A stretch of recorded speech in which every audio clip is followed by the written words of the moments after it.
Well, I just picked up this new truck, new to me at least. So this is a 2001 F350. That makes it 3 years older than me. You can see it's a crew cab, short bed truck. It's 4-wheel drive. Obviously it's a 1-ton. It's got the 7.3 liter diesel. Okay, it's mostly cold. It's hot out now though, so.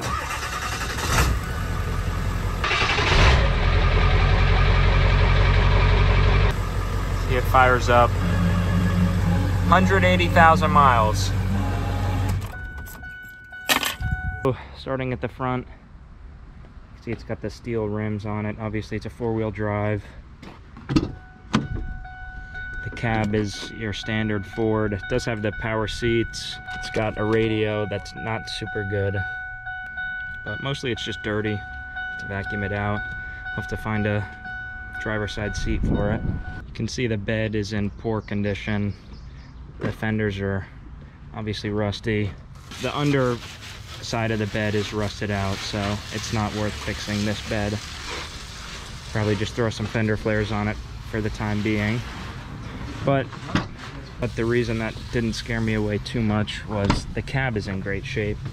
This is the worst of the rot on the cab right there, so we'll get that cleaned up. But other than that, the rockers are super solid, the doors are solid, cab corners are solid, the fenders are solid. Here's underneath.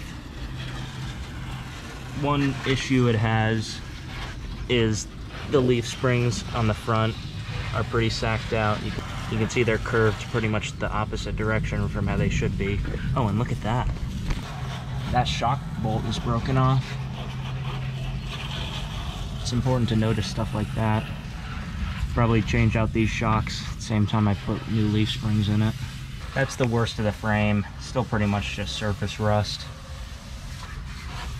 It's clean, and it's not, these Fords are a C-channel frame. They're not boxed in like the Dodges or Chevys, so the frames don't really rust out. I know the 3rd gen Dodges, that's one thing that really kills them, the frames rust out. But I got the pressure washer out, so first things first, let's wash it off.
There it is, all cleaned up.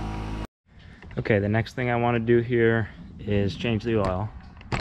These filters are pretty common. It's a 1734 oil filter, 3818 fuel filter, and I just got a 5-gallon jug of 1540. 3/4 inch drain bolt.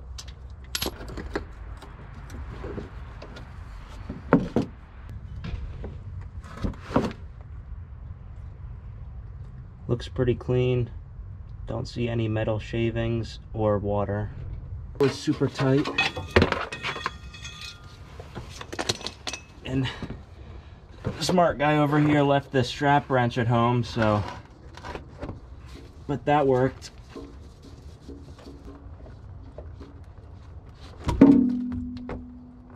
There we go. Don't spill too much. And now we can come up top, fill the oil, and do the fuel filter.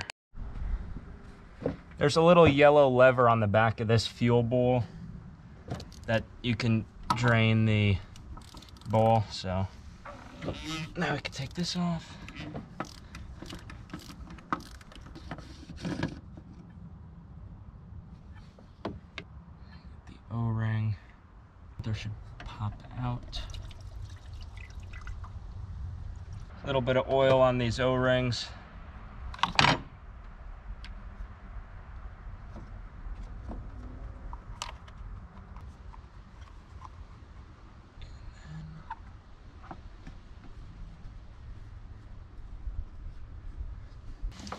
I'm gonna attempt to minimize the spillage.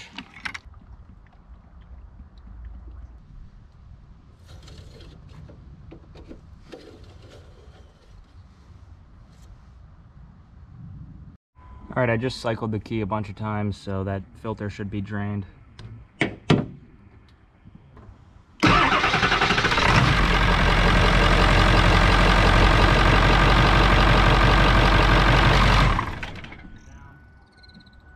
We have oil pressure, which is a given. Without oil pressure, these motors won't run with the Huey injection system.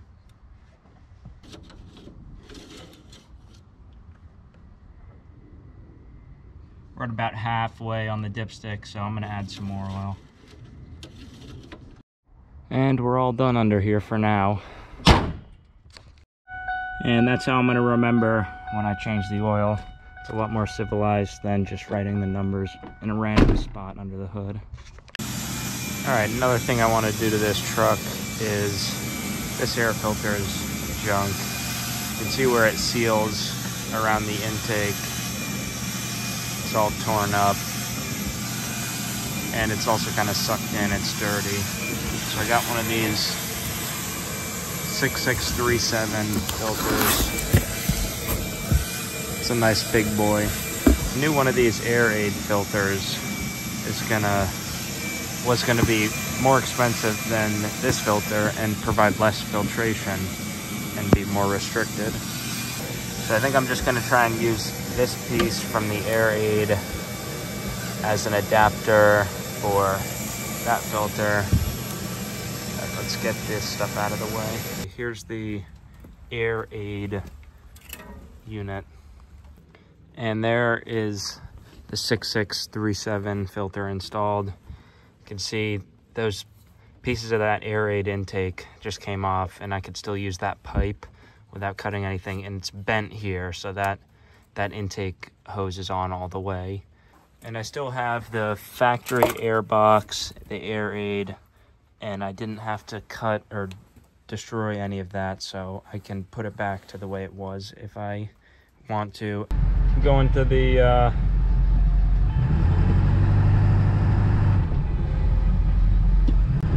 as far as drivability, thing drives pretty good. The steering wheel is not centered. I'll have to fix that.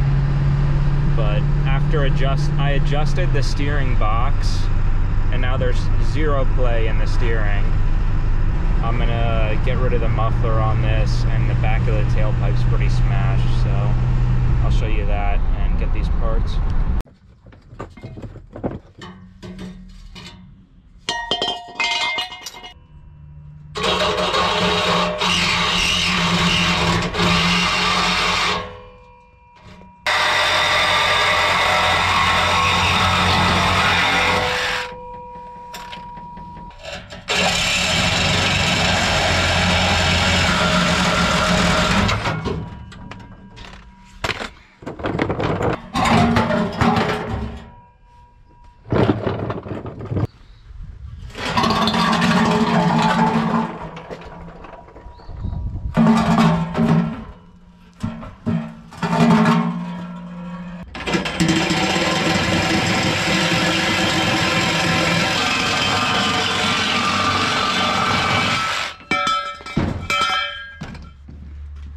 I cut this angle here on purpose.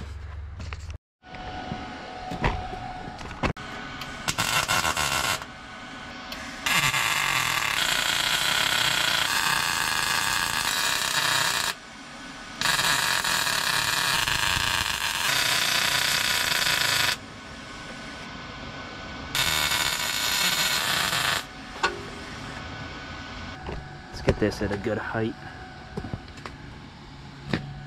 Go up a little bit, right like that.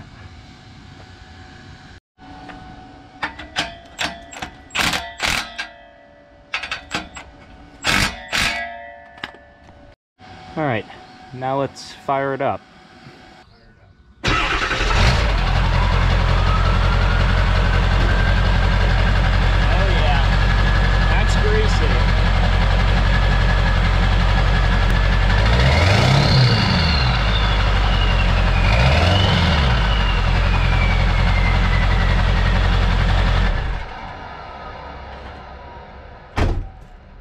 This radio works. You just have to jam this paper in here to get the screen to stay on. So I'm gonna have to figure out how to get this thing out of here. Well, I guess this is how you do it. Alright. No wonder the radio didn't work too well in this truck. The antenna wire is just like taped up. Oh my God. All right, got the radio installed. It works. This one's pretty nice. I like the simple ones. It doesn't have to be like 40 square inches covering the whole dashboard with like 100 different push buttons. All it has to have is Bluetooth, just Bluetooth and FM radio, and a knob for the volume, not push buttons for the volume, and it has to have a seek button for the radio. So, all right, that's one more thing taken care of. I'm gonna clean up my stuff here and we'll... All right, so I've had this truck for a couple weeks now, and I've done a few things to it that I didn't really video, so let me just run through those. First, you can see I put this CB radio in it. This was in my last truck, the Dodge. I have this in here more for, I think it looks kind of cool. It does work. I have the antenna on the back. Other thing I did, I put LED bulbs in the dash, so that's much brighter than what it was, and a couple of the bulbs for the illumination were burnt out. And then I also installed a Hydra tuner, which this was a really simple install. I got the tuner, the chip from Full Force Diesel. It came with 6 different settings. Well, really 4, because the first one's factory, the second one's high idle. Then you get towing, daily driver, racing, and extreme. There's plenty of videos online about how to do that. It's really simple. You just plug it in. You have to clean the connector there, though. And then I also put my toolbox from the old truck. Of course, I got it full of stuff.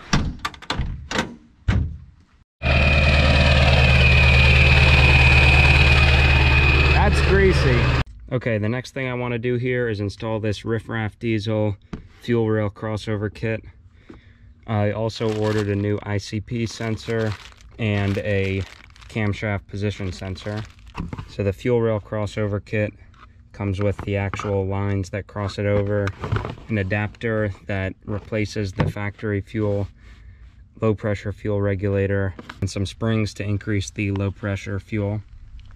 Here's that fuel regulator on the fuel bowl, and that's where those lines come out of.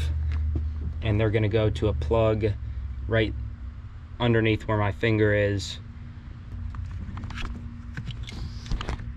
And then in the back, kind of almost at the tip of my finger, there's another plug at the back of the other side of the engine's fuel rail.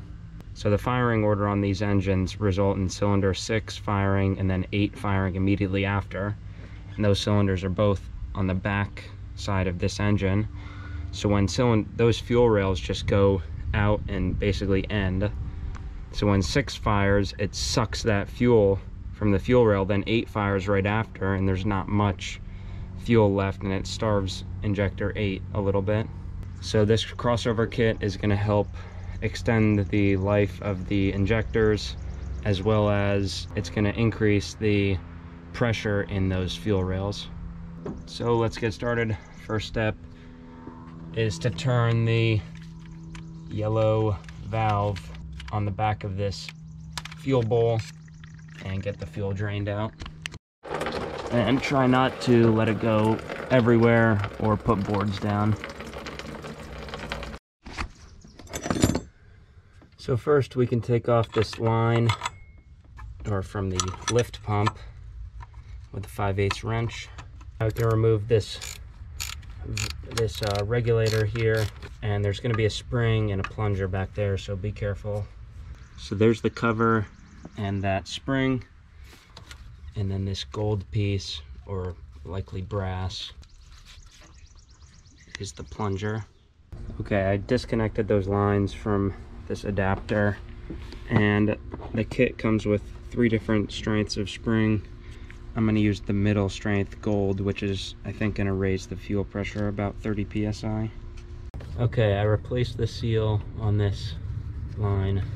Now I can put this adapter in with the spring and plunger. Here's the plunger. Hold it, keep holding it out. Here.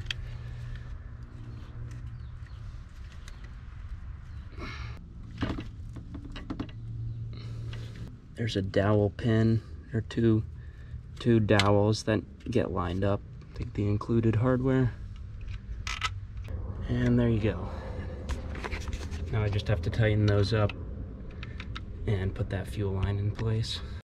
I got everything tightened down there. So now I'm gonna go to the back and remove that plug, install the fitting, and install the line. So I'll just show you guys when I'm done. There's that fitting. Don't forget to put sealant on it.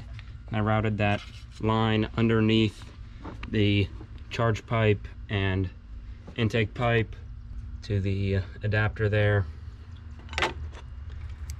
And now we can take this plug out. Should be easier to get to, but it looks like I have to bend this line pretty far. So we'll see how I route that. There's that fitting and the routing for the line. Now for this ICP sensor, that plug snapped right off the sensor, so good thing I bought the new one. I wanted to save this one in case the new one went bad. This new one's a genuine Ford part. It also looks higher quality. Wondering if that one's an aftermarket. It probably is. There's the new ICP sensor. I plugged it in. Now we can cycle the key a few times to fill the fuel bowl and then try and start it. Now we can check for leaks. I did forget to tighten that line down there in the back, but it doesn't look like it's leaking anymore. But it definitely sounds like it's running a lot smoother. Hard to say whether it's the crossover kit or the ICP sensor. All right, I got the trailer hooked up, and I'm getting ready to go to the Connecticut Antique Machinery Association tractor pull. It's about an hour 15 by car. It'll take about an hour and a half with the trailer and the tractor. So I'm taking the M that I restored for the Chevron tractor restoration competition. Got 4 weights on each side. Finished my wheelie bar brackets tonight, or finished them this afternoon. And I got 4 Farmall 100-pound weights and then 2 just smaller weights. Got my chains and binders set out. Gotta move those off the deck, but let's get this loaded up.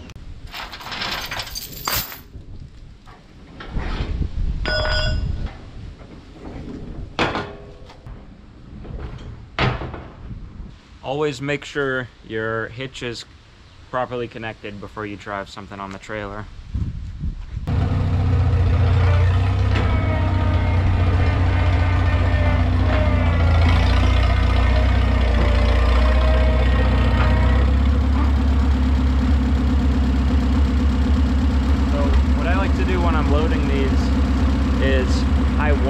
The back of the truck.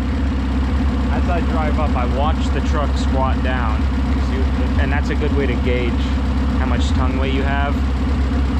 The majority of the weight right over the tires there.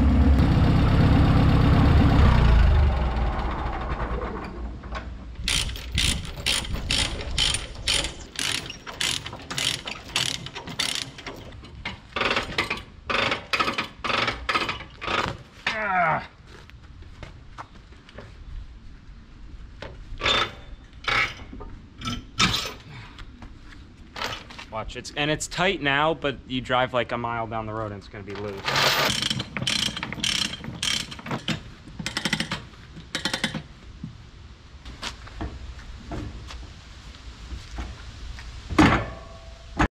All right, I just aired up all the tires, put more air in that tractor tire too to level it out. That was low. Tightened up all the chains again. I put straps on the suitcase weights so those don't fall off. Just do a quick once over. Make sure there's nothing on the tractor that's gonna fall, on the deck of the trailer, in here. There's a bunch of junk in here, but that's not going anywhere. Just do a quick lights check.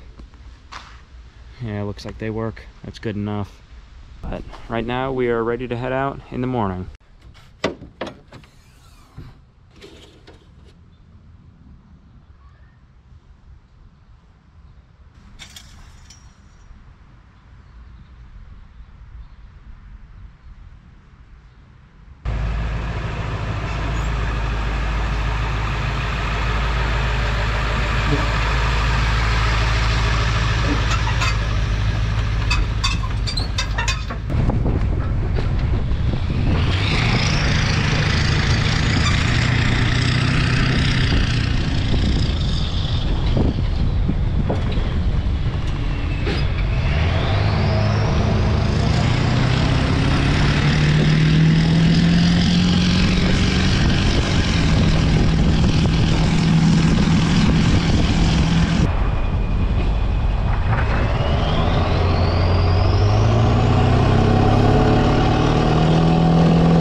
Check out this covered bridge.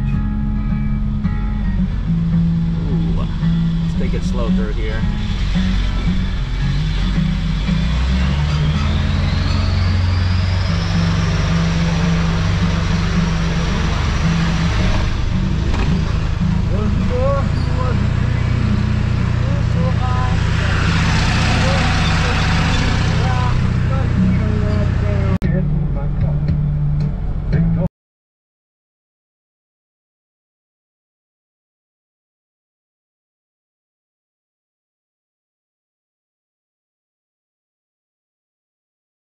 Well, we made it here without any issues.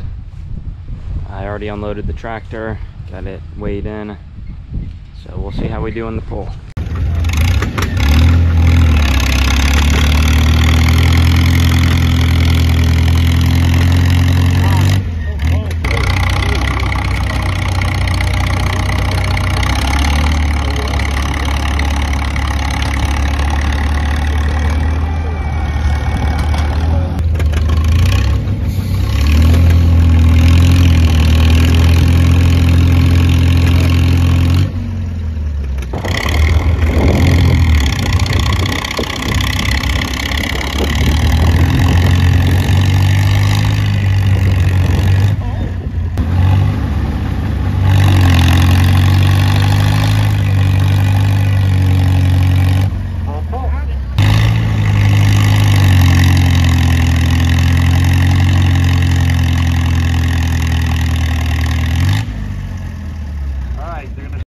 Alright, I got the tractor loaded back up. Didn't do too well in the pulling today, but I learned and the truck did well, so I'm happy about that. I've got plenty of years left of my life to pull with this tractor, so see how we do with the next one. Now I have to get home.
I've still got about 3/4 of a tank of fuel, but I can't pass this $3.79 diesel when it's 20 cents more expensive near me.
I'm going to wrap up this video here. So if you made it this far, thanks for watching through the whole video. So far the truck has been good. Definitely still needs more work, like the front leaf springs mainly. So stay tuned for more videos about this truck, and you'll definitely see it in other videos as well. But thanks for watching, and now I'm going to get started on these front leaf springs, but that will be the next video.